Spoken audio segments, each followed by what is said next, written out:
আরেকটি গুরুত্বপূর্ণ খবর দর্শক, HRW মানে হিউম্যান রাইটস ওয়াচ তারা কি বলছে? তারা বলছে যে শত শত মুসলিমকে বেআইনিভাবে বাংলাদেশে বিতাড়িত করেছে ভারত।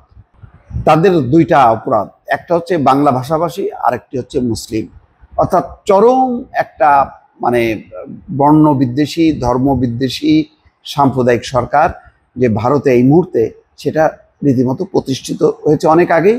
এবং এখন আগে ভারত নিজেরা অনুভব করেছে তাদের মধ্যে বিভেদ এবং সংঘাত, এবং এখন বাংলাদেশ টের পাচ্ছে।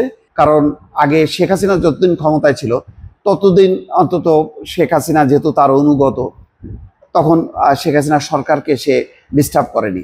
কিন্তু এখন শেখ হাসিনা পতনের পর এখন আর ভারতের কোনো সমস্যা নেই। ফলে সীমান্ত এলাকায় বিভিন্ন হরিয়ানা, গুজরাট, বিহার বিভিন্ন জায়গা থেকে বাংলা ভাষাভাষী এবং বিশেষ করে টার্গেট করা হচ্ছে মুসলমানদেরকে, তাদেরকে সীমান্তে জড়ো করা হচ্ছে এবং বিভিন্ন সীমান্ত এলাকা দিয়ে লালমনিরহাট, ঠাকুরগাঁও সেই সব জায়গা থেকে পুশ করা হচ্ছে এবং এটা অব্যাহতভাবে চলছে। ইতিমধ্যে ভারতে কিন্তু প্রতিক্রিয়া শুরু হয়েছে। মমতা বন্দ্যোপাধ্যায় যে প্রশ্নটা রেইজ করেছেন যে বাংলা ভাষাভাষী মানেই কি সে বাংলাদেশি, সে কি ভারতীয় না? তাহলে পশ্চিমবঙ্গের এত মানুষ যে বাংলা ভাষায় কথা বলে তারা কি ভারতীয় না? এইরকম একটি কিন্তু প্রশ্ন উত্থাপিত হয়েছে এবং তারা রাজপথেও নেমেছে। ফলে আগামী দিনে কিন্তু এই একটা ইস্যু, যেটা বাংলা ভাষাভাষী এবং মুসলমান এই দুই ভাষা এবং ধর্ম বর্ণ বিচারে যে বিজেপি সরকার যে নিপীড়ন চালাচ্ছে, নির্যাতন চালাচ্ছে, তার বিরুদ্ধে কিন্তু একটা অশান্তি এবং অসন্তোষ সঞ্চারিত হওয়ার সম্ভাবনা আছে ভারতের মধ্যে। এখানে হিউম্যান রাইটস ওয়াচ আন্তর্জাতিক সংগঠন, মানবাধিকার সংগঠন, তারা কি বলছে? বলছে যে হিন্দুত্ববাদী দল বিজেপির নেতৃত্বাধীন ভারত সরকার সম্প্রতি শত শত জাতিগত বাঙালি মুসলিমকে যথাযথ আইনি প্রক্রিয়া ছাড়াই বাংলাদেশে বিতাড়ন করেছে। তাদের অনেকেই ভারতেরই নাগরিক। তারা বাংলাদেশ সীমান্তবর্তী রাজ্যগুলোর বাসিন্দা।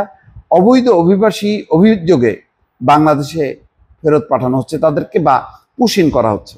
নিউ ইয়র্ক ভিত্তিক আন্তর্জাতিক মানবাধিকার সংস্থা হিউম্যান রাইটস ওয়াচ গতকাল বুধবার প্রকাশিত এক প্রতিবেদনে এই তথ্য জানিয়েছে।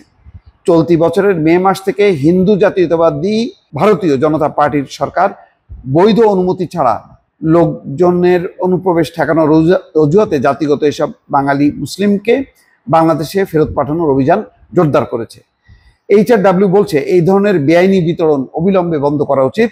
এর পরিবর্তে সবার জন্য আইনি সুরক্ষা নিশ্চিত করতে হবে, যাতে তারা বেআইনি আটক এবং জবরদস্তিমূলক বিতরণের শিকার না হন। সংস্থাটির আঞ্চলিক পরিচালক ইলেইন পিয়ারসন বলছেন যে ভারতের শাসক দল বিজেপি ভারতীয় সহ জাতিগত বাঙালি মুসলিমদের নির্বিচার দেশ থেকে তাড়িয়ে বৈষম্যমূলক মনোভাব উস্কে দিচ্ছে। সরকার বলছে তারা অনিয়মিত অভিবাসন মোকাবেলা করছে, কিন্তু তাদের যথাযথ প্রক্রিয়ার প্রতি অবজ্ঞা, দেশীয় আইনে নিশ্চয়তা এবং আন্তর্জাতিক মানবাধিকারের মানদণ্ড উপেক্ষা এই দাবিকে বিশ্বাসযোগ্য করে না।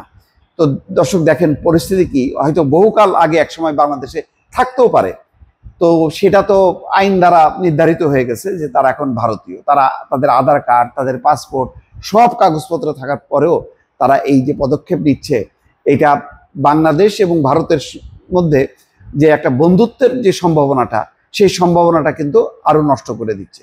উল্টো ভারতের মধ্যে একটা বর্ণবিদ্বেষ, ধর্মবিদ্বেষ, ভাষা বিদ্বেষ একটি পরিস্থিতি তারা তৈরি করছে। দর্শক ভালো থাকবেন, আল্লাহ হাফেজ।